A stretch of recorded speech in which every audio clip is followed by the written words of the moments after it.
اعوذ باللہ من الشیطان الرجیم بسم اللہ الرحمن الرحیم۔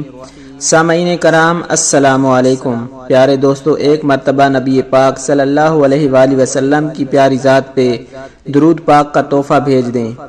پیارے دوستو، آج ہم آپ کو ایک ایسا دلچسپ اور زبردست واقعہ سنانے والے ہیں۔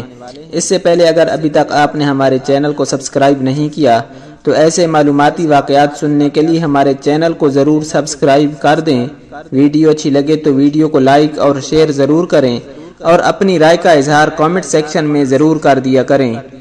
پیارے دوستو، اسد اللہ کے امراء میں سے ایک ترک نوجوان تھا۔ اس نے یہ حرکت شروع کی کہ ایک مکان کی دیوار کے سوراخ سے اس مکان میں رہنے والی عورت کو دیکھتا تھا۔ اس عورت نے اپنے شوہر کو بتایا کہ یہ ترک لڑکا روزانہ بہت دیر تک اس سوراخ سے دیکھتا ہے۔ اس نے میرا چین سکون اور جینا حرام کر دیا ہے۔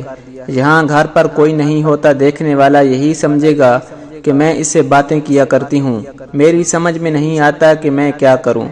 اس کے شوہر نے کہا کہ تو اس کے نام ایک خط لکھ جس کا مضمون یہ ہو کہ روزانہ کھڑا ہونا بیکار بات ہے۔ جب عشاء کی نماز کے بعد اچھی طرح اندھیرا ہو جائے اور لوگ سو کر غافل ہو جائیں تو تم گھر میں آ جانا، میں دروازے کے پیچھے ہوں گی۔ چنانچہ اس کے بعد شوہر نے دروازے کے پیچھے ایک بڑا سا گڑھا کھودا اور اس کے انتظار میں کھڑا ہو گیا۔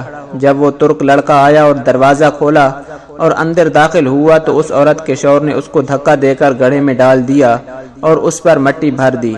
اس واقعے کو کئی دن گزر گئے، کسی کو کچھ خبر نہ ہوئی۔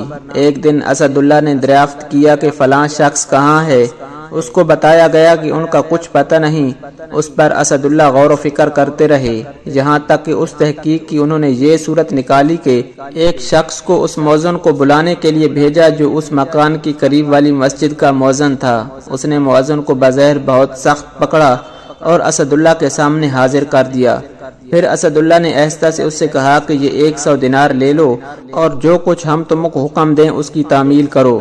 جب تم اپنی مسجد میں جاؤ تو عشاء کی اذان زیادہ رات گئے یعنی دیر سے دے کر مسجد میں بیٹھ جانا۔ پھر سب سے پہلے جو شخص تمہارے پاس آئے اور تم سے تیری گرفتاری نافذ ہونے کی تحقیق کرے تو اس کی مجھے اطلاع دے دینا۔ اس نے کہا بہت اچھا۔ تو اس مؤذن نے ایسا ہی کیا۔ تو جو شخص سب سے پہلے مسجد میں تحقیق کے لیے آیا تو یہ وہی شخص تھا جس نے ترک لڑکے کو مارا تھا۔ اس نے مؤذن سے کہا کہ میرا دل تیری طرف لگا ہوا تھا، تمہیں اس طرح گرفتار کر کے بلوانے سے اسد اللہ کی کیا غرض تھی؟ مؤذن نے کہا الحمدللہ خیریت ہے، کوئی خاص بات نہیں تھی۔ جب صبح ہوئی تو مؤذن نے اسد اللہ کے پاس جا کر پورا حال بتایا۔ اسد اللہ نے اس شخص قاتل کو حاضر ہونے کا حکم دیا۔ یہ حاضر ہو گیا۔ اس سے پوچھا کہ ترک لڑکے کا کیا معاملہ ہے، بیان کرو۔ اس نے کہا کہ میں آپ سے بالکل سچی بات کہتا ہوں، میری بیوی بہت پردہ دار اور پاک دامن ہے۔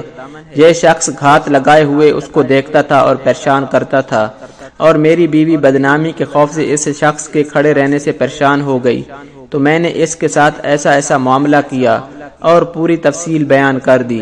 اسد اللہ نے کہا جاؤ سپرد خدا۔ نہ کسی نے کچھ سنا اور نہ کسی نے تم سے کچھ پوچھا۔ پیارے دوستو، بے شک برے کام کا برا ہی انجام ہوتا ہے۔ اللہ تعالی ہمیں اس واقعے سے سبق حاصل کر کے برے افعال سے بچنے کی توفیق عطا فرمائے۔ اللہ سبحانہ و تعالی ہمیں 5 وقت با جماعت نماز پڑھنے کی توفیق عطا فرمائے۔ اللہ پاک ہمیں توبہ کرنے کی اور گناہوں سے بچنے کی توفیق عطا فرمائے۔ پیارے دوستو، اس طرح کے معلوماتی واقعات سننے کے لیے ہمارے چینل کو ضرور سبسکرائب کر دیں۔ ویڈیو اچھی لگے تو ویڈیو کو لائک اور شیئر ضرور کریں اور اپنی رائے کا اظہار کامنٹ سیکشن میں ضرور کر دیں۔ اللہ تعالی ہم سب کا حامی و ناصر ہو۔ جزاک اللہ۔